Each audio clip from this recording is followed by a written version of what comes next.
ஜெய் ஸ்ரீ கிருஷ்ணா. துவாரகதாஸ் கோவர்தன்தாஸ் வைணவக் கல்லூரியின் தமிழ் இலக்கியத்துறை தமிழ்த்துறை சுழற்சி 2 நடத்திய முப்பெரும் விழாவிற்கு ஆக்கமும் ஊக்கமும் அளிக்கும் எங்கள் கல்லூரி செயலரையா அவர்களுக்கும் முதல்வர் ஐயா அவர்களுக்கும் நன்றி கலந்த வணக்கங்களை தெரிவித்துக் கொள்கிறோம். பாரதி விழாவின் சிறப்பு விருந்தினர் திருமதி நா. அம்புஜவள்ளி அம்மா அவர்கள். அந்த போட்டோ எடுக்கும்போது ஸ்மைல் அப்படின்னு எங்களுக்கு ஒரு ஊக்கம் கொடுத்ததுக்கு மிக்க நன்றி. சரி, இப்ப எல்லாம் அப்படியே சாப்பிட்டுட்டு அப்படியே கொஞ்சம் அப்படியே ஒரு மயக்கத்துல தான் இருக்கும். நீங்களும் அப்படிதான் இருக்கீங்க, நாங்களும் அப்படிதான் இருக்கோம். அதுல கொஞ்சம் வெளியில வரணும் அப்படின்னா நான் ஆஹான்னு சொன்னேன்னா நீங்க என்ன சொல்வீங்க? நல்லா படிச்சிருக்கீங்க, கிளாஸ் செம்மையா காமிச்சிருக்கீங்க. சரி, ஆஹா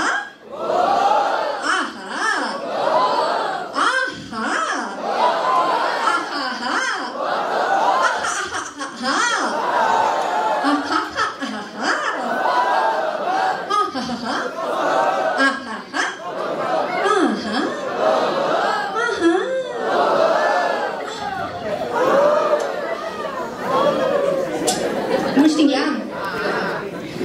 மிக்க நன்றி. என்னை இங்க வரவழைத்ததற்கும் இந்த அழகான அறிமுகத்திற்கும். பயப்படாதீங்க, அதுல இருந்து கேள்வி எல்லாம் கேட்க மாட்டாங்க. நீங்கள் எல்லாரும் இங்கே வந்ததற்கே நீங்க வந்ததே போதும். மிக்க நன்றி. இப்போ நான் என்னெல்லாம் பண்ணியிருக்கேன் அப்படின்னு சொல்லிட்டு அவர் சொன்னாரு, ரொம்ப அழகா சொன்னாரு. எனக்கே இவ்வளோ விஷயம் தெரிஞ்சு வச்சிருக்காங்க அவனை பத்தி அப்படின்னு ஒரு பெருமை வந்தது. நான் என்னெல்லாம் இல்லை அப்படிங்கறத நான் உங்களுக்கு சொல்றேன். நான் ஒரு இலக்கியவாதி இல்லை, நான் ஒரு தமிழ் புலவர் இல்லை, நான் ஒரு கவிதாயினி இல்லை, நான் ஒரு எழுத்தாளர் இல்லை. இப்படி எதுவுமே இல்லைன்னா எனக்கு இங்க பேசுறதுக்கு என்ன தகுதி இருக்கு? வருதுல்ல? ஒரு கதை சொல்றேன், கேளுங்க. நான் கதை சொல்ல முன்னாடி பாட்டு பாடுவேன், நீங்க கூட சேர்ந்து கிளாப் பண்ணணும், அந்த ரிதம் கேட்ட மாதிரி. சரியா? கதை கேட்க வரிகளா, கேட்க பொறிகளா, கதை கேட்க வரிகளா, கருத்தும் கேட்க பொறிகளா, கதைக்குள்ள கருத்து இருக்கு, அதை கண்டுபிடிக்க மனமே இருக்கா? இந்த கதைக்குள்ள கருத்து இருக்கு, அதை கண்டுபிடிக்க மனமே இருக்கா? இருக்கா இல்லையா? அப்ப முப்பாட்டே சொன்ன கதை, 3 தலைமுறை கேட்ட கதை. நம்ம முப்பாட்டே சொன்ன கதை, 3 தலைமுறை கேட்ட கதை. முந்தானேத்திக்கு எனக்கு முடிச்சுட்டீங்க. முந்தானேத்திக்கு வந்த கதை, முச்சூடும் சொல்வேன் கேட்டுக்கோங்க, நான் முச்சூடும் சொல்வேன்.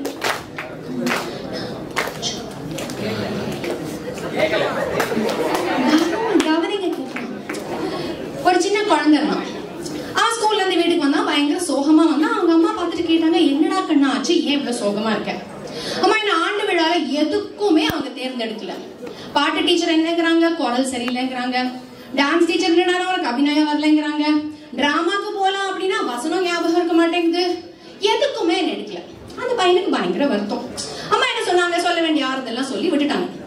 அடுத்த நாள் காலையில அவன் ஸ்கூலுக்கு போனா அந்த டீச்சரால அவனை பார்த்து கொஞ்சம் வருத்தமா இருந்த. ஐயோ பாவம், அந்த குழந்தையோட வருத்தப்படுறாங்கன்ட்டு என்ன சொன்னாங்க, நீ கவலைப்படாத, நான் சாயந்தரத்துக்குள்ள உனக்கு ஒரு சூப்பரான ஒரு நல்ல ரோல் நான் உனக்கு கண்டுபிடிச்சு தரேன். அவங்க அம்மா சாயந்தரம் போறாங்க அந்த குழந்தைய கூட்டிட்டு வரதுக்கு. ஐயோ சோகமா இருப்பானே, அவனை எப்படி ஆறுதல் சொல்றது? ஆனா குழந்தை சந்தோஷமா ஓடி வர. அம்மாக்கு ஒரே ஆச்சரியம், எப்படிடா கண்ணா உனக்கு ஆண்டு விழால உன்னை தேர்ந்தெடுத்துட்டாங்களா? ஆமாமா, ரொம்ப ரொம்ப சிறப்பான கேக்குதுல, சிறப்பான ஒரு ரோல் என்ன கொடுத்துருக்காங்க. அப்படின்னா பாட போறியா? ஆட போறியா? இல்ல. நடிக்க போறியா? இல்லம்மா. இவங்க எல்லாரையும் விட ரொம்ப உயர்ந்த விஷயம், நான் இருந்தாதான் இவங்களால எல்லாமே பண்ண முடியும். அப்படி என்னடா கண்ணா அவ்வளவு பெரிய ரோல் அப்படின்னு கேட்டுதான் அவன் சொன்னான், எல்லாரும் டான்ஸ் பாட்டு எல்லாம் பாடும்போது நான் முதல் வரிசையில உட்காந்துட்டு கை தட்டி ரசிச்சு நான் அவங்கள ஊக்குவிக்க போறேன். அம்மாக்கு ஒண்ணுமே புரியல. இதையா ஒரு பெரிய விஷயம் சொன்னேன்? பின்னமா நீ ரொம்ப நல்லா டேஸ்டியா ஒரு விருந்து சமைக்கிற, அதை சாப்பிட்டு பாராட்டுறதுக்கு ஆளே இல்லைன்னா என்ன பிரயோஜனம்? ஒரு அழகான சட்டை இருக்கு, போட்டு அழகு பார்க்க ஆள் இல்லைன்னா என்ன பிரயோஜனம்? ஒரு நல்ல புஸ்தகம் இருக்கு, படிக்க ஆள் இல்லைன்னா ரசிக்கிறவங்க இருக்கிற வரைக்கும் தாம்மா எல்லாத்துக்குமே மதிப்பு. என்னோட ரோல் தான் ரொம்ப ரொம்ப உயர்ந்த ரோல். அதே தகுதிதான் பாத்தீங்களா, இங்க மேடையில் இருக்கிறவங்களோட விட நீங்கள் வந்து ரொம்ப சிறந்தவர்கள். ஏன்னா நீங்க கைத்தட்ட தட்டதான் எங்களுக்கு பேசணும்னு தோணும். எப்பயுமே நீங்க நிறுத்துறதுக்கு கைத்தட்டி தான் உங்களுக்கு எல்லாம் பழக்கம் இல்லையா? ஏன்னா நானும் காலேஜ் படிச்சுட்டு தான் வந்திருக்கேன். அதனால கீழே இருக்கிற மேல இருக்கிறவங்களோட கீழே இருக்கிறவங்களுடைய அவங்க தான் மிக உயர்ந்தவர்கள். அதே தகுதியோட தான் நான் இங்க வந்திருக்கேன். நான் பாரதியின் பரம ரசிகை.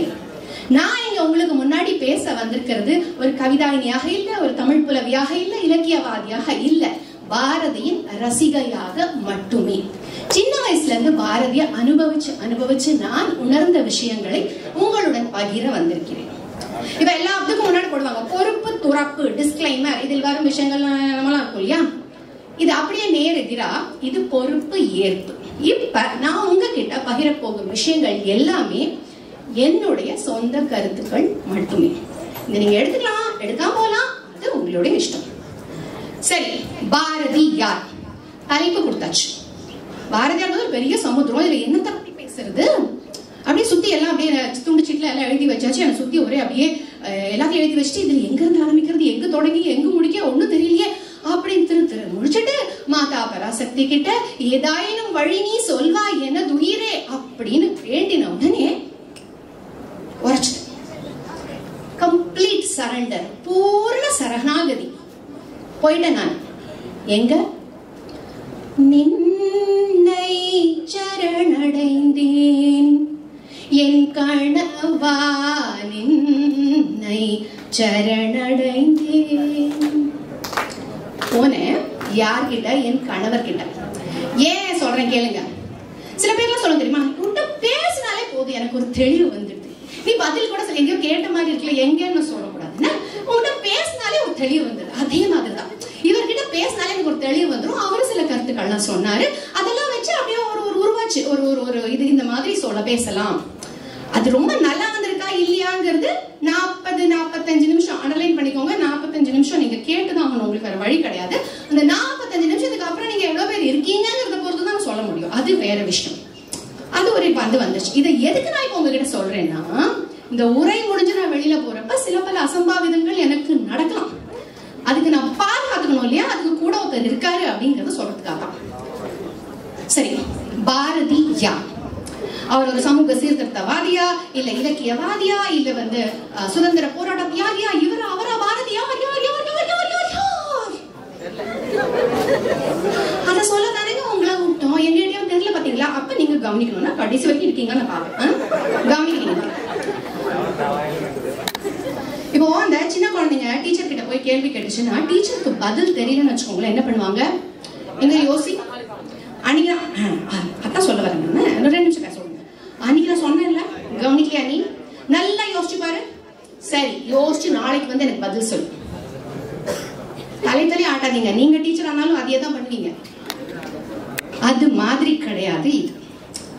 ஒருத்தர் வந்து ஒரு மிருக காட்சி சாலை ஆரம்பிச்சு அனௌன்ஸ் பண்ணார். 50 ரூபாய் டிக்கெட், எல்லாரும் வந்து பாருங்க. ஒருத்தரும் வரல. சிங்கம் இருந்தது, புலி இருந்தது, யாரும் கண்டுக்கல. என்ன பண்றது தெரியல. அவர் சொல்லிட்டாரு, இன்னியோட கடைசி, பரவாயில்ல எல்லாரும் இலவசமா வந்து பார்த்துட்டு போங்க. சம கூட்டம், எள்ளு போட்டா எண்ணெயார கூட்டம், எல்லாரும் வந்துட்டாங்க. வந்த உடனே அவர் கதவை எழுத்து சாத்தினாரு, அறிவிச்சாரு. என்ன அறிவிச்சாரு? அரை மணி நேரத்தில் மிருகங்கள் திறந்து விடப்படும். வெளியில போனோம்னா ஆளுக்கு 5000 ரூபாய் கொடுங்க. நாங்க அவ்வளவு மோசம் இல்ல, கதவு திறந்துதான் இருக்கு. ஆனா நீங்க எல்லாம் நல்ல பிள்ளைங்க, உள்ளதா இருக்க போறீங்க. சரியா? பாரதி யார் தெரியல, அதான் அதை திருப்பி சொல்லிக்கணும். அந்த தலைப்பு சொன்னாதான் இதை பத்தி நம்ம பேசணும்னு எனக்கு தெரியும்ல. அதுதான் ஒரு கொல்லன் பட்டறை. அந்த கொல்லன் பட்டறை தெரியல, வெல்டிங் ஷாப். அவன் இரும்பு வச்சு வேலை செஞ்சுட்டு இருக்கான். செய்யும் போது அவன் ஏதோ ஒரு பாட்டு பாடிட்டு இருக்கான்.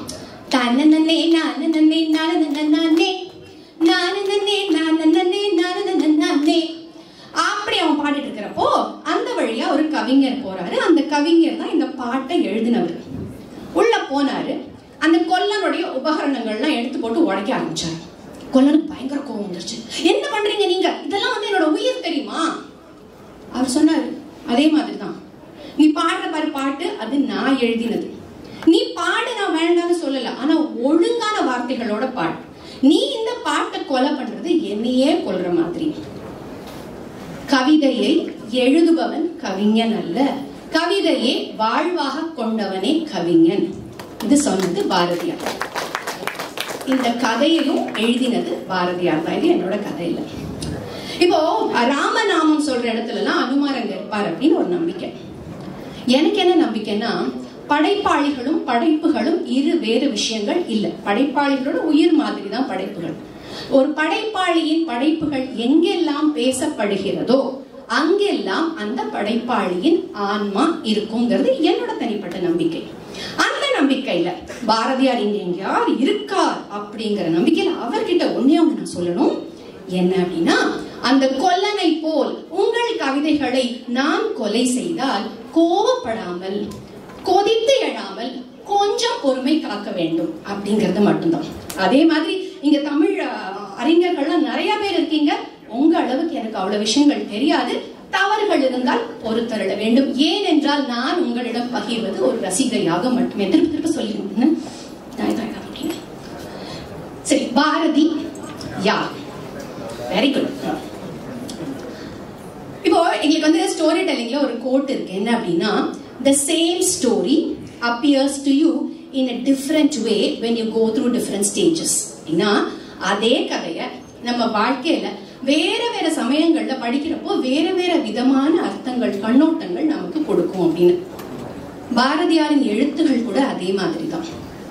சின்ன வயசுல நான் படிச்சப்போ அது எப்படி இருந்ததோ இப்ப வேற மாதிரி. இப்போ இந்த நிகழ்வுக்காக தயாரிக்கும் போது எனக்கு என்ன தோணுச்சு அப்படின்னா, இப்போ ஒருத்தர் ஒரு விஷயத்தை பத்தி பேசுறதுக்கு அதை அனுபவிச்சிருக்கணுங்கிறது எப்பவுமே அவசியம் கிடையாது.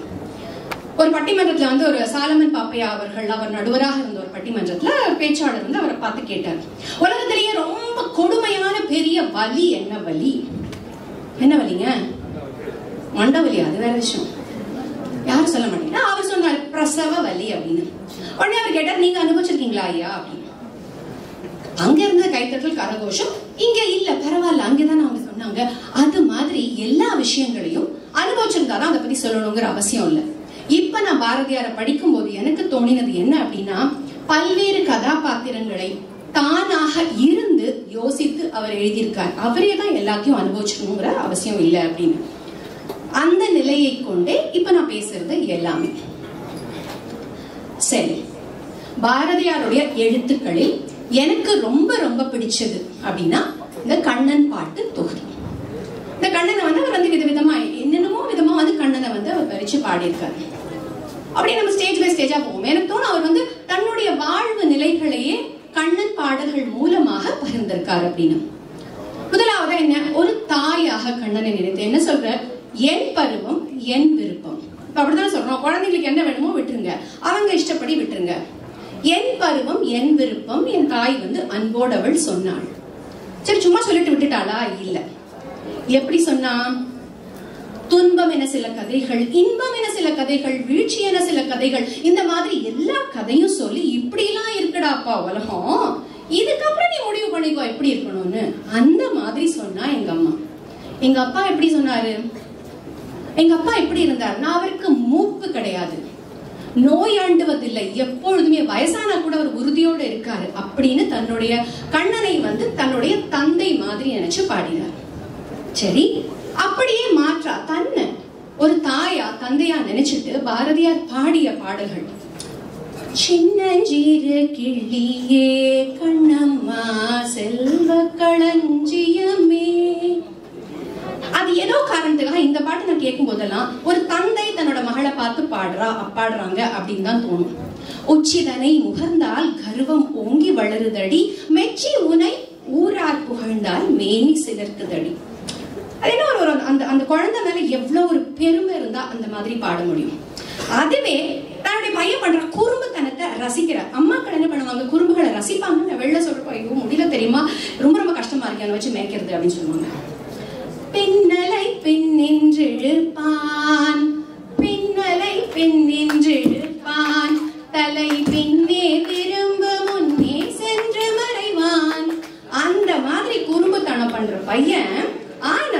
அவனை நீங்க யாராவது இழுத்து வச்சிடாதீங்கப்பா ப்ளீஸ். ஆனா அந்த பையனை எல்லாருக்கும் பிடிக்கும். எப்படி பிடிக்கும்?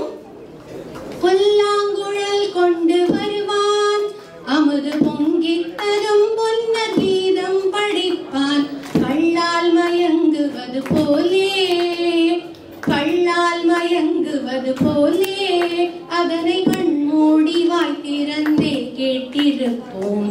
பிடிக்காத ஒருத்தரை கண்ணு மூடி வாய் திறந்து ரசிக்க முடியுமா? முடியாது. என்னுடைய மகன் குறும்புக்காரன், ஆனாலும் அவன் செய்பவற்றை நான் ரசிப்பவள், அவனை எல்லாருக்கும் பிடிக்குங்கிற ஒரு பெருமையோட ஒரு தாய் ஸ்தானத்திலிருந்து பாரதி பாடியது. சரி, தன்னுடைய குழந்தைங்களை பெருமையா மட்டும் பாடினா போதுமா? அவங்களுக்கு சொல்ல வேண்டிய அறிவுரைகளை சொல்லித்தானே ஆகணும். பாதகம் செய்பவரை கண்டால் நீ பயம் கொள்ளலாகாது பாப்பா, மோதி மிதித்து விடு பாப்பா, அவர் முகத்தில் உமிழ்ந்து விடு பாப்பா.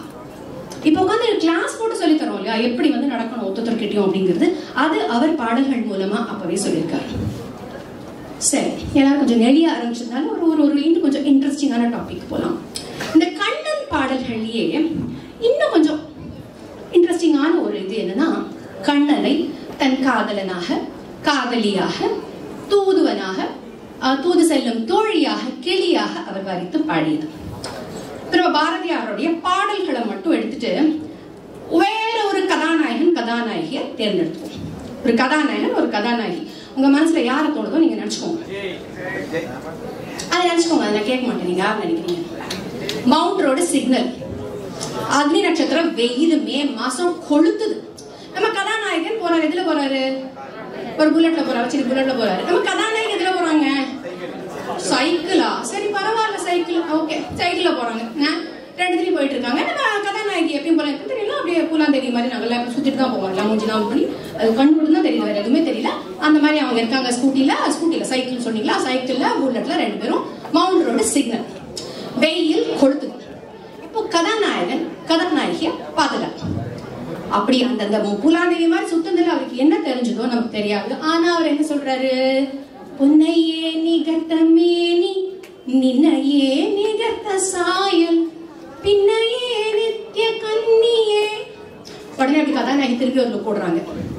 மாரநம்புகள் என் மீது மாறி மாறி வீச நீ கண் பாராயோ, வந்து சேராயோ அப்படின்னு அவர் பாட பாட என்ன ஆகுது? அப்படியே மேகங்கள்லாம் இருடுது, அப்படியே ஜிலு ஜிலு ஜிலுன்னு காத்து வீசுது, அப்படியே சலசல தண்ணியோட மவுண்ட் ரோட் சிக்னல்ல எப்படிங்க இருங்க வரேன். அப்புறம் அப்படியே ஒரு பூவாசம் அப்படியே வீசுது, ஒரு மயில தோகையை விரிச்சு ஆடுது மவுண்ட் ரோட் சிக்னல்ல. எப்படின்னு கேக்குறீங்களா? எப்படி நீங்க கேட்டீங்கன்னா இது வரைக்கும் உங்களுக்கு அந்த எக்ஸ்பீரியன்ஸ் இல்லைன்னு அர்த்தம். நீங்க கேட்கல அப்படின்னா, இந்த காதல் வந்துச்சுன்னு வச்சுக்கோங்களேன், எல்லா கன்றாவையும், சாரி மன்னிச்சுங்க, எல்லா காரியங்களும் கண்டிப்பா நடக்கும். அனுபவம் பேசுகிறது.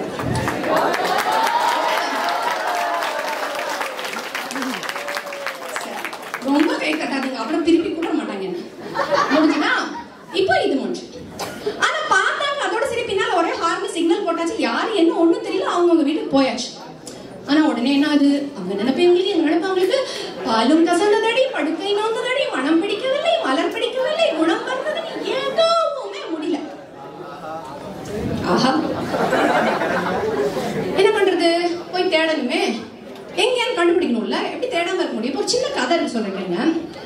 ஒரு சின்ன பையன் ஒரு லைட்டு கீழே சாயந்தரம் 6-7 மணிக்கு தெருவிளக்கு வெளிச்சத்துல எதையோ தேடிட்டு இருந்தான். அவங்க அப்பா அந்த பக்கமா வந்தாரு. டே என்னடா தேடுற? அப்பா என் ஊசி தொலைஞ்சு போச்சு, தேடிட்டு இருக்கேன். எப்படா தொலைச்ச? 5 மணிக்கு தொலைச்சேன். 5 மணிக்கு நீ வீட்டுக்குள்ள தானே இருந்த? வீட்டுக்குள்ள தான் பார்த்து தொலைச்சேன். அப்புறம் ஏன்டா இங்க தேடுற? வீட்டுக்குள்ள இருட்டா இருக்குப்பா, இங்கதான் வெளிச்சமா இருக்கு, அதனால தேடுறேன். இப்ப பாருங்க, மவுண்ட் ரோட்ல டிராபிக் ஜாஸ்தியா இருக்குங்கிறதுனால பீச்சில கூட்டம் கம்மின்னு அங்க போய் நீங்க தொலைச்ச ஊசியை தேட முடியுமா? புது ஊசி கிடைக்கலாம், உங்களுக்கு புதுசு வேணுமா பழசு வேணுமாங்கிறது உங்களோட இஷ்டம். ஆனா தேடணும், அதுதான் முக்கியம். போனா போறீங்க, அது தாவணி போனா சுடிதாரு, பேண்ட் போனா வேஷ்டி, இது ஒரு பெரிய விஷயமா? கிடைக்கணும் போயிடுச்சு. என்னாச்சு? திக்கு தெரியாத காட்டில் உன்னை தேடி தேடி இழைத்தேனே. தேடு தேடு தேடு தேடு தேடிச்சு. தேடின உடனே ஒரு வழியா கண்டுபிடிச்சிட்டாங்க. ஓகே, 2 பேர் பார்த்தாங்க. இங்க ஒரு ஏதோ ஒரு இடம், ஏதோ ஒரு லொகேஷன் நீங்களே டிசைட் பண்ணிக்கோங்க. ஒருத்தர் பார்த்தாச்சு. பார்த்த உடனே அப்படியே என்ன நடக்குது, மணி அடிக்குது, லைட்டு, அதெல்லாம் நான் சொல்ல வேண்டாம், அவங்களே தெரியும். பட்டாம்பூச்சிலாம் பறக்குது. ஆனா வாயில இருந்து ஒரு வார்த்தை வர மாட்டேங்குது. என்ன பேசுறது, எல்லாம் வாய்ச்சொல்லில் வீரர்களடி, பேச முடியல. அவங்க வந்தாச்சு. இப்போ இந்த மாதிரி சமயத்துல நமக்கு உதவுறதுக்குன்னு கடவுள் அனுப்பி வைத்த பிறவிகள் தான் யாரு? தோழர்கள், தோழிகள். தூது செல்வதற்கு தோதானவர்கள்ங்கிறதுனாலதான் அவங்கள தோழர்கள், தோழிகள் அப்படின்னு நம்ம சொல்றோம். ஆனா இதுலயும் நீங்க அனுப்புற தூது அனுப்புற அந்த தோழி, தோழன் யாருன்னு கேர்ஃபுல்லா அனுப்பணும். ஏன் நான் சொல்லணும்னு அவசியம் இல்லை. அனுப்பிச்சாச்சு. அவங்களுக்கு என்ன சொல்றாங்க? கண்ணன் மனநிலையை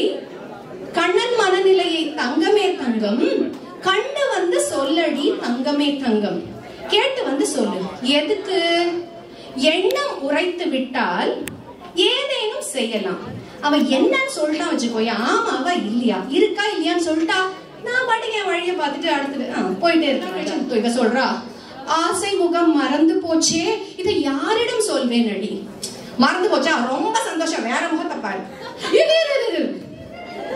முகம்தான் மறந்துச்சு, நேசம் மறக்கவில்லை என் நெஞ்சம், நினைவு முகம் மறந்து போச்சு.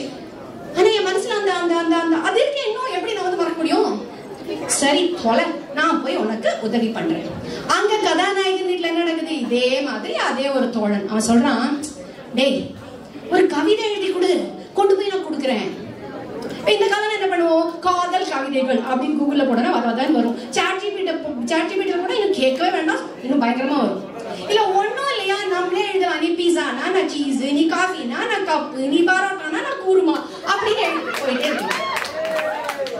ஆனா இவன் என்ன தெரியுமா எழுதினா, வீணையடி நீ எனக்கு, மேவும் விரல் நான் உனக்கு, போடும் வடம் நீ எனக்கு, புது வைரம் நான் உனக்கு. அது மட்டும் இல்ல, காணும் இடம் தோறும் உன் கண்ணின் ஒளி வீசுதடி, மானுடைய பேரரசே வாழ்வு நிலையே கண்ணம்மா, என்னுடைய வாழ்வு நிலையே நீதான்.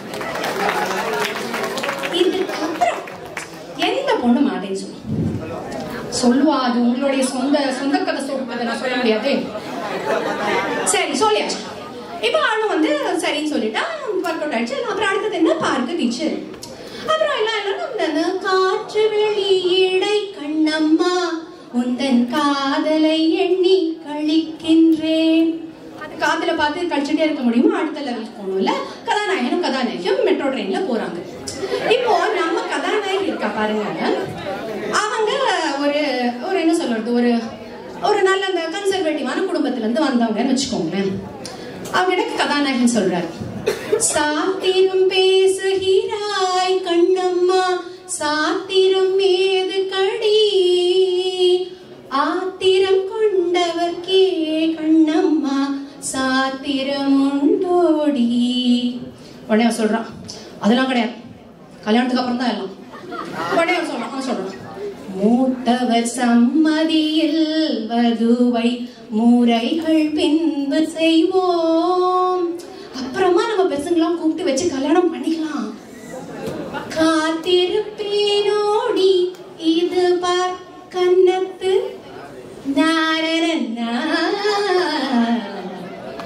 அவன் கேட்டது கிடைக்கல. கதாநாயகி கோவம் வந்துச்சு, அப்படிதான் பிரேக்கப் எழுந்து போயிட்டான். சோகமா முடியாது, சோகமாலாம் எந்த கதையும் முடிக்க மாட்டேன், கவலைப்படாதீங்க.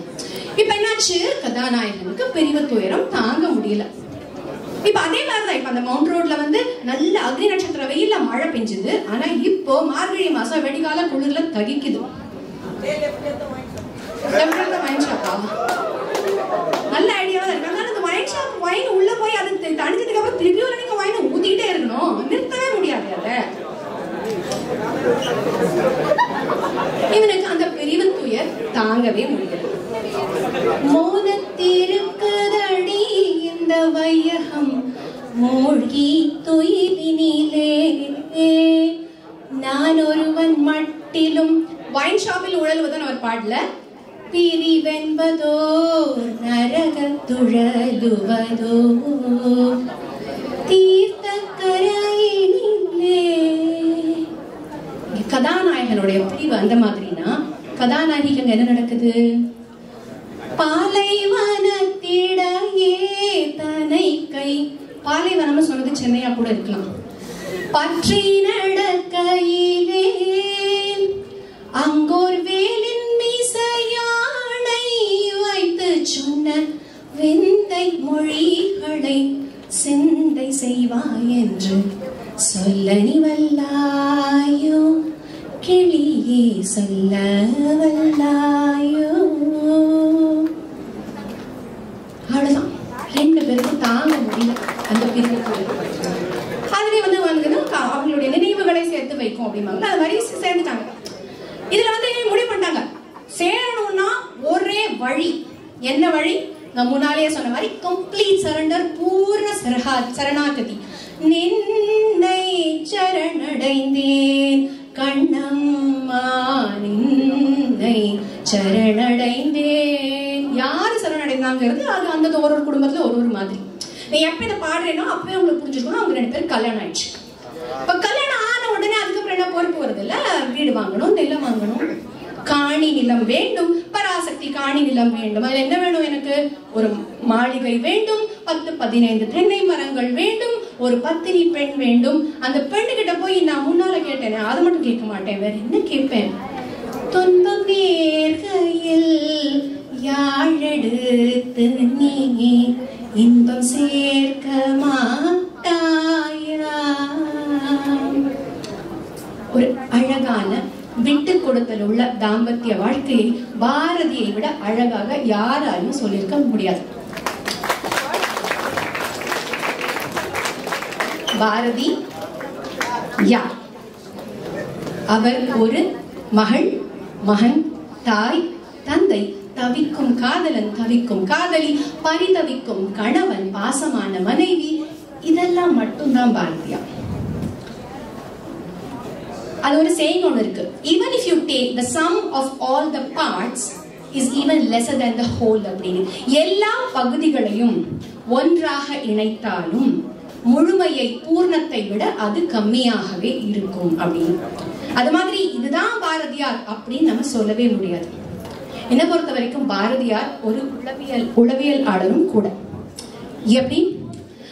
ஒரு உளவியல்ல ஒரு விஷயம் இருக்கு. ஒரு விஷயம் உங்களுக்கு நடக்கணும்னு ஆசையா இருக்கு அப்படின்னா, அது நடக்கணும்னு நினைக்கிறத விட அது நடந்துட்டதாவே நினைச்சா அது கண்டிப்பா நடக்கும் அப்படின்னு சொல்லிட்டு. பாரதியார் இறந்தது 1921 வருடம். நமக்கு சுதந்திரம் கிடைத்தது 1947 வருடம். ஆனா பாரதியார் அப்பவே என்ன பாடினாரு? ஆடுவோமே பள்ளு பாடுவோமே ஆனந்த சுதந்திரம் அடைந்து விட்டோம் என்று. அதுக்கு முன்னாடியே இது நடக்கும் அப்படின்னு பார்த்து பாடியவர் பாரதியார். அது மட்டும் இல்லாம அவர் ஒரு என்ன சொல்றீங்க, காமர்ஸ் ஸ்டூடெண்ட்ஸ், அவர் ஒரு அழகான ஒரு நிறுவனரும் கூட, ஒரு நிர்வாகியும் கூட. கங்கை நதிப்புறத்து கோதுமை பண்டம் காவிரி வெற்றிலைக்கு மாறிக்கொள்வோம், சிங்க மராட்டியர் தம் கவிதை கொண்டு சேரத்து தந்தங்கள் பரிசளிப்போம். பார்ட்டர் சிஸ்டம், பண்ட மாற்று முறையை அழகா தன்னுடைய பாடல் மூலமா அவர் சொல்லியிருக்காரு. நிர்வாகின்னு சொன்ன வங்கத்தில் பொங்கி வரும் நீரின் மிகையால் மையத்து நாடுகளில் பயிர் செய்வோம். இங்க இருக்கிற நிறைய இருக்கா தூக்கி அங்க போட்டு சரி பண்ணும். எல்லாத்தையும் விட பாரதி எனக்கும் பாரதிக்குமான அறிமுகம். எல்லாரும் சின்ன வயசுல புதிய ஆத்திச்சூடி அப்படிங்கறத முதல்ல படிச்சிருக்கோம். அது எனக்கு ஞாபகம் இல்லை. எனக்கு ஞாபகம் இருக்கிறது ஓடி விளையாடு பாப்பா, செய்யுள் பகுதி, ஆசிரியர் குறிப்பு வரைக.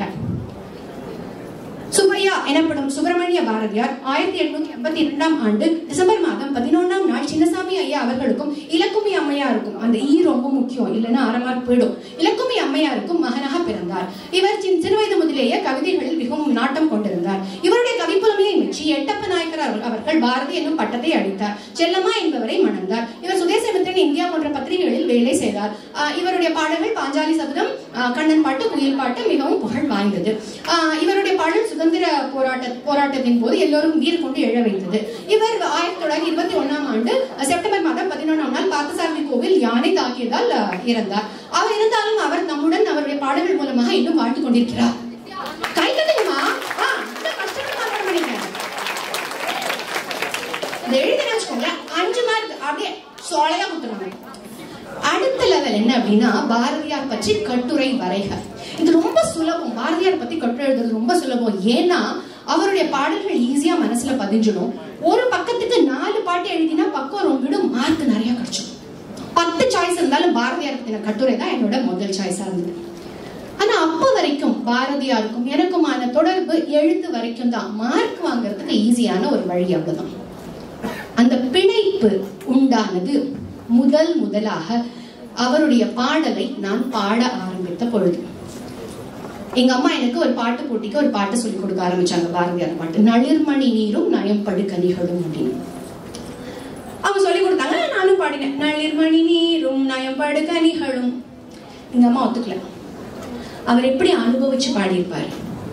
அந்த நீர் நீ சொல்றப்போ அந்த நீரை நீ உணரணும். கனிகளே நயம்பட்டது, நயம்படு கனிகள்னா அது எவ்வளவு இன்னும் நயம் வாய்ந்தது இருக்கும். இந்த மாதிரி ஒவ்வொரு வார்த்தைக்கும் ஒவ்வொரு வரிக்கும் எனக்கு அர்த்தம் சொல்லி அந்த உணர்வோட பாட சொன்னாங்க. நளிர்மணி நீரும் நயம்படு கனிகளும் குளிர் பூந்தென்றலும் கோழும் பொழிற் பசுமையும் வாய்ந்து நன்கிலகுவை வாழிய அன்னை வந்தே மாதரம் வந்தே மாதரம். பாரதியார் பாடலை பாடி எனக்கு சிலிர்த்தது அதுதான் முதல் முறை. அதுக்கப்புறம் பாரதியார் பாட்டுக்கு டான்ஸ் ஆடும்போது வச்சுக்கோங்களேன், நம்மளே ஒரு பாரதியார் மாதிரி ஒரு அவருடைய கருத்துக்களை நாம சொல்றப்போ நமக்கே அந்த பாரதியார்ங்கிற ஒரு உணர்வு வரும். குழு பாடல்கள் கேட்கவே வேண்டாம். ஜாதி மதங்களை பாரோம் உயர் ஜென்மம் தேசத்தில் எய்தினராயின், ஜாதி மதங்களை பாரோம் உயர் மத்தது கூட ஜாதி பார்க்கறதுல கை தட்டுங்க. ஜாதி மதங்களை பாரோம் உயர் ஜென்மம் தேசத்தில் எய்தினராயின், வேதியராயினும் ஒன்றே அன்றி வேறு குலத்தினராயினும் ஒன்றே. காக்கை குருவி எங்கள் ஜாதி, நீர் கடலும் மலையும் எங்கள் கூட்டம். இந்த பாட்டு பாடி அந்த எண்டிங்ல வரும் பாருங்களேன், வந்தே மாதரம் வந்தே மாதரம் வந்தே மாதரம் பாடி முடிக்கிறப்போ ஒரு 20-30 பேர் ஸ்டேஜில் நின்று பாடுறோம்னா அப்படியே ஜகஜகன்னு சிலிருக்கும். இந்த தேசப்பற்று எனக்கு வந்ததுக்கான முழு காரணம் பாரதியாருடைய பாடல்கள் தான். பாரதியாரை எனக்கு அறிமுகப்படுத்திய எனது தாயார் நான் என் வாழ்வில் சந்தித்த நிறைய பாரதிகளில் முதலாம் பாரதி. இப்ப நான் சொன்னேன் இல்லையா, பாரதியார் ஒரு சிறந்த உளவியலாளர். இந்த மாதிரி அவர் ஒரு நிர்வாகி, அதுவும் சொல்லியாச்சு. அதனால அவர் ஒரு பெரிய லெவல்ல மட்டும்தான் இருக்காரா? அவர் ஒரு பாட்டு எழுதியிருக்காரு, நிற்பதுவே நடப்பதுவே பறப்பதுவே. இதுல நீங்கள் எல்லாம் அற்ப மாயைகளோ உம்முள் ஆழ்ந்த பொருள் இல்லையோ. சுத்தி இருக்கிறாங்க இயற்கை காட்சிகள் எல்லாம் வெறும் மாயை தானா, ஒண்ணுமே இல்லையா அப்படின்னு. இதுக்கு இருவேறு கருத்துகள் உண்டு. சில பேர் என்ன சொல்லுவாங்க, இவர் ஒரு விரக்தியில பாடியிருக்காரு. சில பேர் என்ன சொல்லுவாங்க, இல்ல அவர் தத்துவார்த்தமா பாடியிருக்காரு. கடவுள்களிடமும் குறைகள் உண்டு அப்படிங்கிற இருந்தும் அதை ஏற்றுக்கொள்ள வேண்டும்ங்கிற வழியில வந்தவன் நான். பாரதியார் ரொம்ப கரெக்டான பர்ஃபெக்டான மனுஷர் அப்படின்னு நான் சொல்றேன். நம்மளை போன்ற எல்லா ஆசா பாசங்களும் உடைய ஒரு சாதாரண மனிதர் தான். ஆனா என்ன வித்தியாசம், விழுறது தப்பு இல்ல, விழுந்தா ஆனா எழுந்து நிக்கணும். இந்த மாதிரி பாடின அவரே அதுக்கப்புறமா என்ன சொல்றாரு, மழை இனிது, மலர் இனிது, இடி இனிது, மின்னல் இனிது, மலை இனிது, கடல் இனிது, எல்லாமே இனிதுதான். ஒரு சமயம் நமக்கு எல்லாத்தையும் பார்த்தா வெறுப்பா இருக்கும், இன்னொரு சமயம் பார்த்தா அதையே நமக்கு அழகா பார்க்க தோணும். தன்னிறக்கமும் அவருக்கு நிறையவே இருந்திருக்கு. சில சமயத்துல நல்லதோர் வீணை செய்தே அதை நயம் கெட புழுதியில் எறிவதுண்டோ. அது அவருக்கு மட்டும் இல்லைங்க, நம்ம எல்லாருக்குமே சில சமயங்கள்ல நமக்கு அது தோணதான் தோணும். ஆனா ஒரு சமயம் அது தோணலாம், ஆனா அதுல இருந்து வெளிவந்து அவரே தான் சொன்னாரு. என்ன சொன்னாரு, தேடி சோறு நிதம் தின்று பல சின்னஞ்சிறு கதைகள் பேசி மனம் வாடி துன்பமிக உழன்று பிறர் வாட பல செயல்கள் செய்து நரை கூடி கிழப்பருவம் எய்தி கொடும் கூற்று திரையென பின் மாயும் சில வேடிக்கை மனிதரை போல் நான் வீழ்வேன் என்று நீ நினைத்தாயோ அப்படின்னு அவர் சொன்னாரு பாருங்க. அங்க நிக்கிறாரு அவர். நான் என்ன நடந்தாலும் நான் திரும்ப எழுந்து வருவேன்.